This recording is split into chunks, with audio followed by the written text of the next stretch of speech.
Quthbullapur MLA KP Vivekananda Hydraa వ్యవహారంపై కాంగ్రెస్ ప్రభుత్వాన్ని తీవ్రంగా విమర్శించారు. హైడ్రా కమిషనర్ రంగనాథ్ను తొలగించాలంటూ హైకోర్టు ఇచ్చిన తీర్పు ప్రభుత్వానికి చెంపపెట్టని వ్యాఖ్యానించారు. పేదల ఇళ్లను కూల్చివేసి పెద్దలకు లబ్ధి చేకూర్చేలా ప్రభుత్వం వ్యవహరిస్తోందని ఆరోపించారు. హైడ్రా పేరుతో పేద ప్రజలను ఇబ్బందులకు గురిచేస్తున్నారని, ప్రభుత్వ భూములు చెరువుల పరిరక్షణ పేరుతో రాజకీయ ప్రయోజనాలు పొందుతున్నారని ఎమ్మెల్యే విమర్శించారు. ఎలాంటి ముందస్తు నోటీసులు ఇవ్వకుండా ఎఫ్టీఎల్ ప్రభుత్వ భూముల పేరుతో ఇళ్లను కూల్చివేశారని ఆరోపించారు. నిన్న రాష్ట్ర అత్యున్నత న్యాయస్థానం హైకోర్టు ఇచ్చిన తీర్పుతో పేద మధ్యతరగతి కుటుంబాలతో పాటు అనేక మంది మరి రియల్ ఎస్టేట్ వ్యాపారులు కానివ్వండి, చాలామంది అందరూ కూడా మరి హైకోర్టు తీర్పుని స్వాగతిస్తూ ఉన్నారు, సంతోషం వ్యక్తం చేసుకుంటా ఉన్నారు. చాలా చోట మరి టపాసులు కాల్చి పండగ చేసుకున్నటువంటి వాతావరణం నిన్న స్పష్టంగా కనపడ్డది. నిన్న హైకోర్టు చాలా తీవ్రమైన వ్యాఖ్యలు చేస్తూ మరి హైడ్రా కమిషనర్ రంగనాథ్ని ఇమీడియట్గా తొలగించాలని చెప్పేసి చీఫ్ సెక్రటరీ, తెలంగాణ రాష్ట్ర చీఫ్ సెక్రటరీకి ఆదేశాలు జారీ చేయడం ఒక తీర్పు రేవంత్ రెడ్డి సర్కార్కు చెంపపెట్టు లాంటి ఒక సమాధానం అని చెప్పి సందర్భంగా మనవి చేస్తా ఉన్నాను. ఈ యొక్క హైడ్రా కమిషనర్ రంగనాథ్ తొలగించాలని హైకోర్టు యొక్క ఆదేశం, ఒక తీర్పు, ఇది ఖచ్చితంగా పేద ప్రజల విజయం. ఇది అధర్మం పైన ధర్మం సాధించిన విజయంగా బీఆర్ఎస్ పార్టీ మరి తెలియజేస్తూ ఉంది.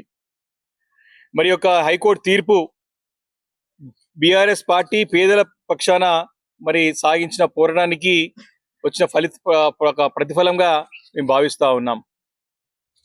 మరి రేవంత్ రెడ్డి హిట్లర్ పోకడాలకు హైకోర్టు బ్రేకులు వేసిందని చెప్పి స్పష్టంగా అర్థమవుతా ఉన్నది. మరి భారతదేశంలో ఏ నాయకుడన్నా హిట్లర్ని ఆదర్శంగా తీసుకున్నాడంటే ఇది రేవంత్ రెడ్డి తప్ప ఇంకే నాయకుడు కూడా హిట్లర్ని ఆదర్శంగా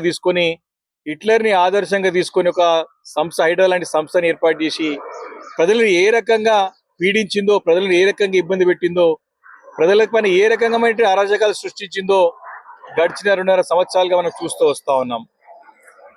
మరి ఏ వ్యవస్థ అయినా సరే మరి బాబాసాహెబ్ అంబేద్కర్ గారు రచించినటువంటి రాజ్యాంగాన్ని మనం పాటిస్తూ ముందు పోయినాం తప్ప మరి వేరే కొత్త రాజ్యాంగం ఇక్కడ చూడలేదు. కానీ తెలంగాణ రాష్ట్రంలో మరి హైడ్రా కమిషనర్ గారు చెప్తా ఉన్నాడు, రాజ్యాంగం ప్రకారం అంటే మేము రేవంత్ రెడ్డి రచించినటువంటి రాజ్యాంగం ప్రకారం మేము నడుచుకున్నాము అని చెప్పి చెప్పడం సిగ్గుచేటు.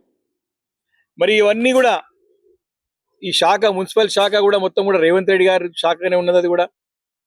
కాబట్టి మొన్న జరిగినటువంటి తీవ్రమైనటువంటి ఒక ఉధృతమైనటువంటి ఉద్యమంలో ఢిల్లీ కేంద్రీకృతంగా ఏదైతే మరి విద్యార్థులందరూ కూడా కలిసి కేంద్రంలో ఉన్నటువంటి విద్యాశాఖ మంత్రి రాజీనామా చేయాలని చెప్పేసి కోరిన దాని యొక్క ఉద్యమ ఫలితంగానే మెట్టు దిగొచ్చి ఏ రకంగా అయితే ధర్మేంద్ర ప్రసాద్ మరి విద్యాశాఖకి, కేంద్ర విద్యాశాఖ మంత్రికి రాజీనామా చేశాడో, ఇక్కడ కూడా మరి యొక్క హైకోర్టు తీర్పుతో మరి మున్సిపల్ శాఖ బాధ్యతలు చేపడుతున్న రేవంత్ రెడ్డి కూడా ఖచ్చితంగా తన శాఖకి రాజీనామా చేయాల్సిన అవసరం ఉన్నది.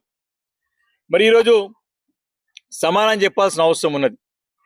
హైడ్రా అనేది ఎంతో ప్రతిష్టాత్మకంగా మేము చేస్తా ఉన్నామని చెప్పిన ప్రభుత్వం ఈరోజు తెలంగాణ రాష్ట్రానికి సమాధానం చెప్పాల్సిన అవసరం ఉంది, రాష్ట్ర ప్రజలకి చెప్పాల్సిన అవసరం ఉంది. వాళ్ళకి ఒక జవాబు చెప్పాలి. తక్షణం బయటకు వచ్చి క్షమాపణలు చెప్పాలి ప్రజలకి. మీరు చేసిన దాష్టికాలు అన్ని కాదు, ఇన్ని కాదు, మీరు చేసిన అరాచకాలు అన్ని కాదు, ఇన్ని కాదు, మీరు చేసిన దౌర్జన్యాలు అన్ని కాదు, ఇన్ని కాదు, ఈ హైడ్రాని అడ్డు పెట్టుకొని ఏ రకంగా అక్రమ దందాలకు మీరు పాల్పడ్డారో మీకు స్పష్టంగా స్పష్టమైనటువంటి ఆదేశాలు ఇస్తూ చేసిన తప్పులను కూడా తెలియజేస్తూ మరి వారిని తప్పించడం అంటే ఈరోజు ప్రభుత్వానికి గట్టి చెంపపెట్టే లాంటి తీర్పు. మీరు చేసే తప్పులన్నీ కూడా తెలుసుకోవాల్సినటువంటి సమయం వచ్చిందని చెప్పి సందర్భంగా మనవి చేస్తా ఉన్నాను. కాబట్టి ఈ యొక్క హైడ్రాను అడ్డుపెట్టుకొని ఏ రకమైనటువంటి అరాచకాలు చేసినారు. నచ్చిన వాళ్ళకేమో నజరానా, నచ్చిన వాళ్ళకేమో జరిమానా అన్నట్టు ఈ హైడ్రా ద్వారా మరి ముందుకు సాగినటువంటి సందర్భం చూశాం. మరి ఈరోజు స్పష్టంగా మేము ఎంతో మేలు చేసాం హైడ్రాతో లాభమైందని చెప్పేసి ప్రచార ఆర్భటాలకు పోయినారు. అంతేందుకు ఈ హైడ్రా సంబంధించినటువంటి కమిషనరు సపరేట్ ఛానళ్ళను పెట్టుకొని, సపరేట్ ఒక మీడియా మాధ్యమం పెట్టుకొని ప్రచారాలు చేసుకున్నాడు. దీని ఇంత లాభమైంది. ఈ హైడ్రా ద్వారా ఈ లాభం ఏంటంటే కేవలం ఒక ఘోరంత లాభం అయితే కొండంత నష్టం జరిగింది ప్రజలకి, తెలంగాణ రాష్ట్రానికి ఈ సందర్భంగా నేను మనవి చేస్తా ఉన్నాను. కాబట్టి ఈ యొక్క హైకోర్టు తీర్పుతోనైనా మరి బుద్ధి తెచ్చుకొని బుద్ధి మారి ముఖ్యమంత్రి గారు మరి ఈ శాఖ నిర్వహిస్తున్నటువంటి ముఖ్యమంత్రి గారు మరి దాన్ని తప్పులు సరిదిద్దుకునే అవసరం ఉన్నది. ఇంత స్పష్టమైన ఆదేశాలు హైకోర్టు జారీ చేసినా ఇంకా కూడా మరి హైకోర్టు తీర్పుని కూడా తప్పుపడుతూ తన యొక్క పనులను సమర్థించుకునే ప్రయత్నము మరి హైడ్రా కమిషనర్ రంగనాథ్ చూస్తా ఉంటే మరి న్యాయస్థానాలను కూడా గౌరవించకుండా న్యాయస్థానాల తీర్పులను కూడా మరి మరి పాటించకుండా సొంత ప్రయోజనాలకి సొంత నాలెడ్జ్ సొంత రాజ్యాంగాన్ని గురించి మాట్లాడుతున్నట్టు కనపడుతోంది ఒక అధికారి. ఈరోజు ముఖ్యమంత్రిగా స్పష్టంగా చెప్పాలా, ఈరోజు నీకు అధికారి ముఖ్యమా ఒక వ్యవస్థ ముఖ్యమా? ఈరోజు నీకు న్యాయస్థానాలంటే గౌరవం ఉన్నదా లేకపోతే ఒక అధికారి నీకు జేబులో ఉన్నట్టు అధికారికి కావాలా? తేల్చుకోవాల్సిన సమయం ఆసన్నమైంది ముఖ్యమంత్రి గారు అని చెప్పి సందర్భంగా ప్రశ్నిస్తా ఉన్నాం.